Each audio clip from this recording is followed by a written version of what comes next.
This is Bob Kidd again. I'm the restorer of Lost Horizon, and we thought you would be interested to see a comparison of the original main title, which you're seeing right now, with the reissue title from World War II, because there's some very interesting changes that were made. This is the introductory title as it originally appeared in the film.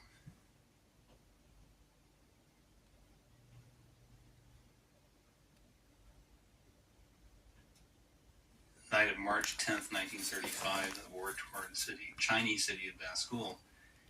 Well, for the World War II Lost Horizon of Shangri-La reissue, they not only changed the main title to tie in with President Roosevelt's reference to Shangri-La, which we talked about, but they also changed the introduction to reflect wartime propaganda needs.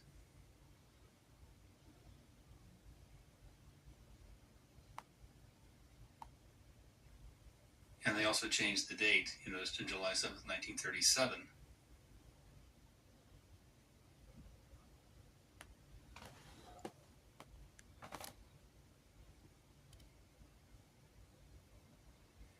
Okay, this is a demonstration of digital repair of a very bad tear that you're about to see in the British Duke negative. Did you notice that as it went by through Jane Wyatt's coat there? Here's the same scene again after Sony High Definition Center scanned the film in, digitally fixed it, and then recorded it back to motion picture film again. Now here's a split screen to show you. You can see the tear along the bottom there, of course, how it's been eliminated at the top. And here's an example of a 16mm blow-up that was highly unsteady in our original copy made 20 years ago. The top of the screen shows how it's been stabilized digitally.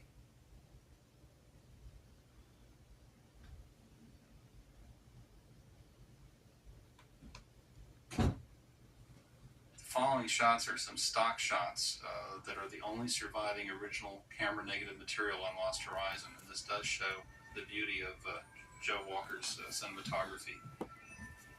It's a shame that the studio didn't manage to keep the original negative of the completed movie, but there are a few minutes still left of these scenes that actually weren't used in the movie, showing the High Lama's funeral.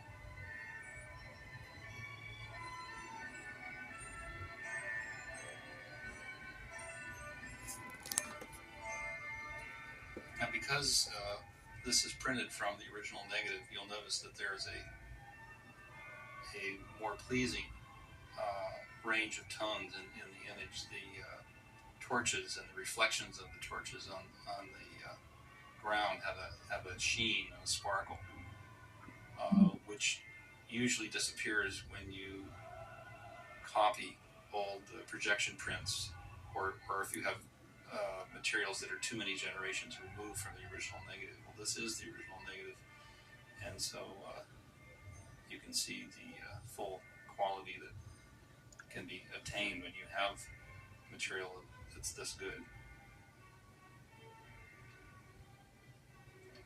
We've put music underneath this, even though, of course, it was never seen by an audience or released to the public. It's just to make it more enjoyable for us to watch it today. A couple of the shots you just saw were included in the film, but most of these were not. So it's interesting to see the kinds of things that Frank Capra shot that just never made it to the screen.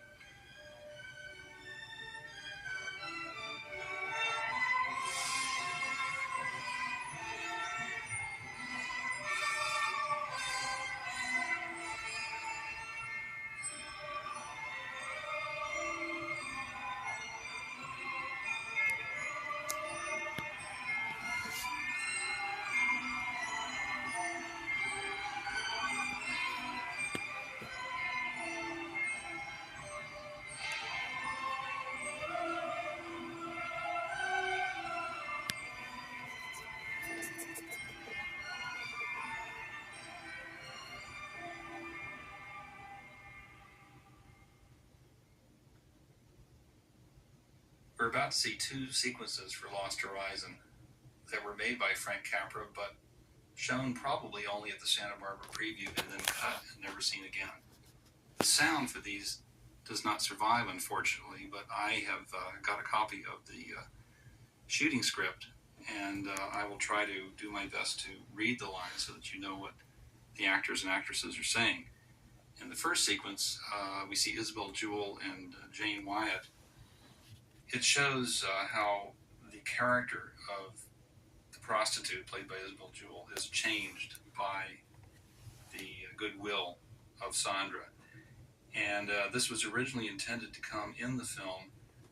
Actually, it happens just before the scene in which Edward Horton as Lovett talks to Mr. Chang and offers to teach geology to the children in the valley. So that's the point in the film where this comes. Gloria, played by Isabel Jewell, is on the left, and Sandra Bizet, played by Jane Wyatt, is on the right. Gloria says, "Excuse me, but you've been so kind." "I never cry." Sandra replies, "It's good for you. You'll have to learn how to laugh, too. That's more important." "I used to be able to laugh, but that was a long time ago. I guess I had it kicked out of me." Sandra says, "Well, we'll kick it right back. Some of it's kicked back already.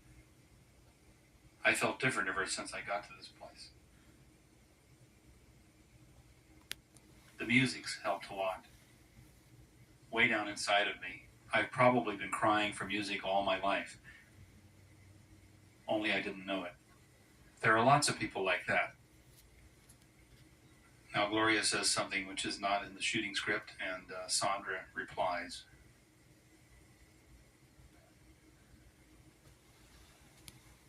The next few lines also did not appear in the shooting script.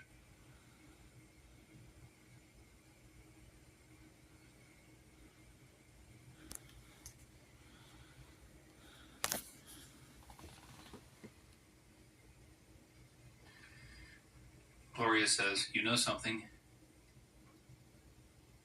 A year ago, a doctor told me I was going to die. I believed him because it didn't seem to make any difference. I don't believe him now." And Sandra says, "Of course not." Gloria says, "When I get back to the crazy world, I'll never forget Shangri-La. Or you." At this point in the script, the scene ends and switches to Lovett talking to Mr. Chang, proposing that he teach geology courses to the children in the valley.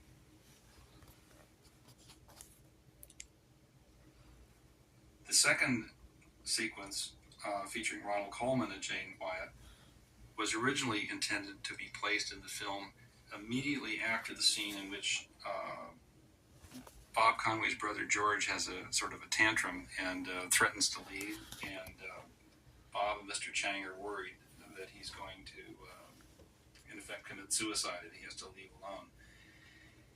In the film as it now stands, it now dissolves to Bob talking to the High Lama and saying, asking what to do about his brother, and the High Lama tells him that he's no longer my problem, now he's your problem, because, in effect, I'm going to die, and I'm turning the Shangri-La over to you. Well, it's between those two scenes is where this next scene with Jane Wyatt and Ronald Colman was originally placed. And you can see it is sort of superfluous. He just goes to her and isn't sure what to do with it and says, "I know, I'll go see the High Lama." And so it does not add a lot to the film, and I'm sure that's why they cut it out. As this next scene begins, Conway starts across the room and suddenly hears Sandra's voice saying, "Bob."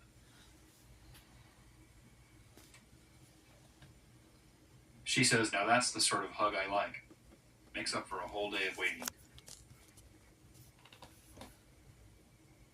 "Why the gloomy face?" Conway says, "Sandra, if I decide to leave here, would you go with me?" "What are you saying, Bob? Of course you wouldn't. Stupid of me to ask. What's happened?" "The porters have arrived. George found out they won't take him, so he's going anyway. He wouldn't be safe just by himself." "Oh, but you mustn't." At this point, a servant appears in the doorway and speaks in Tibetan. "Father Peril wants to talk to you." "Oh, I can't talk with him now." Wait a minute, of course I will. I'll get Father Peril to let George have some porters. I'm sure he'll do it, if I promise to stay. Why not? No use in keeping the boy against his will.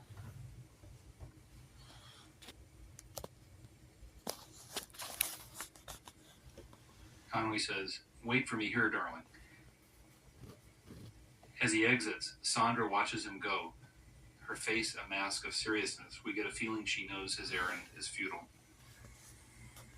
And of course, this scene leads into the final meeting of Conway and the High Lama when the Lama dies.